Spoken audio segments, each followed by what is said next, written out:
Sony filmmakers, it looks like the FX3 Mark II is heating up in the rumor mill, and if even half of these specs turn out to be true, we could be looking at a serious upgrade for creators who live in the hybrid space between cinema and compact setups. In this video, we'll break down the most realistic rumors, compare them to the current FX3, and see how Sony might position this camera against the competition. Let's start with a refresher. The current FX3 came out in 2021 and quickly became one of Sony's most popular compact cinema cameras. It shares a lot in common with the A7S III, that 12 megapixel sensor, 4K up to 120, amazing low light performance, and that fan-based cooling system that lets it record for hours without overheating. It was basically the A7S III but dressed in a cinema body, XLR audio, tally lights, no mechanical shutter, and streamlined layout. And filmmakers loved it for run and gun setups, gimbals, and even Netflix approved productions. But 4 years is a long time in camera years. With Canon, Panasonic, and even Blackmagic pushing new cinema options, the FX3 is due for a refresh. The most consistent rumor is that the FX3 will feature a 24 megapixel stacked sensor. That's a big upgrade from the 12 megapixel sensor in the current camera. A stacked sensor means faster readout speeds, much less rolling shutter, and support for higher frame rates at higher resolutions. What's interesting is that Sony already has a 24 megapixel stacked sensor design floating around in patents and possibly linked to the upcoming A7 V or A7S IV. So there's a good chance the FX3 borrows this tech. Another big one is OpenGate video capture. Right now the FX3 is locked to 16:9 video. With OpenGate, you'd be able to record using the full 3:2 sensor. That means you could shoot once and then crop for vertical reels, widescreen YouTube, or even square social media, all from the same master file.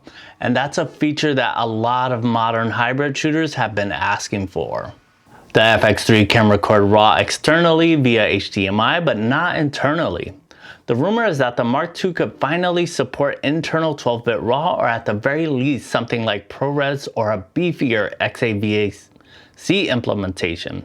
That will bring it closer to cameras like the Panasonic or Canon C70, which already offer more advanced codec options.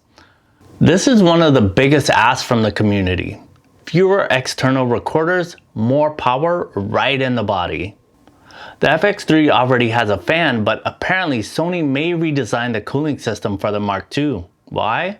Well, if they're adding higher bit rates and possibly 6K recording, you need more reliable thermal performance. Think of it as future-proofing. You want a camera that can handle long shoots without shutting down. One more feature that keeps coming up in discussions is a built-in electronic ND filter. Right now, the FX3 doesn't have one. You have to use a screw-on or a matte box filters, but many filmmakers argue that an ND system like the one in the FX6 or FX9 would make the FX3 a true cinema camera.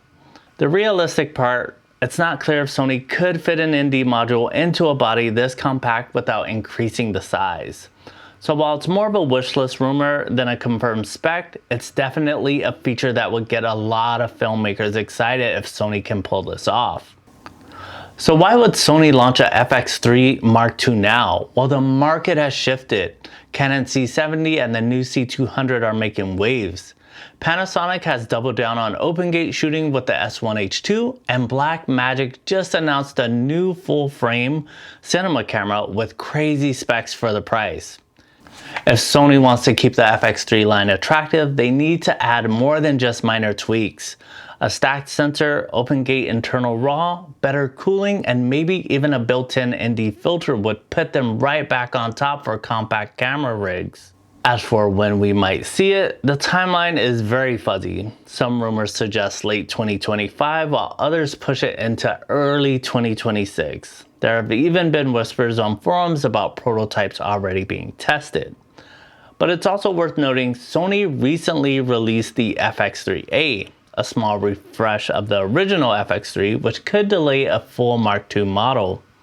So if you're waiting, you might be holding out until at least next year. So here's the bottom line. The most believable upgrades for the FX3 Mark II are a new stacked 24 megapixel sensor, open gate recording, internal RAW or stronger codecs, better cooling, and if we're lucky, a built-in ND filter. Nothing's confirmed yet, but if these rumors pan out, it would be one of the biggest jumps in Sony's cinema line since the original FX3. But I want to hear from you. Do you think Sony needs a FX3 Mark II right now? Or should they focus on the FX6 and the A7S series? And which feature would make you upgrade? Is it the internal RAW recording, open gate, or that built-in ND filter? Drop your thoughts in the comments and hit that like button if you found this helpful, and subscribe for more camera news and rumors. Thanks for watching, and I'll see you in the next one. Love you guys.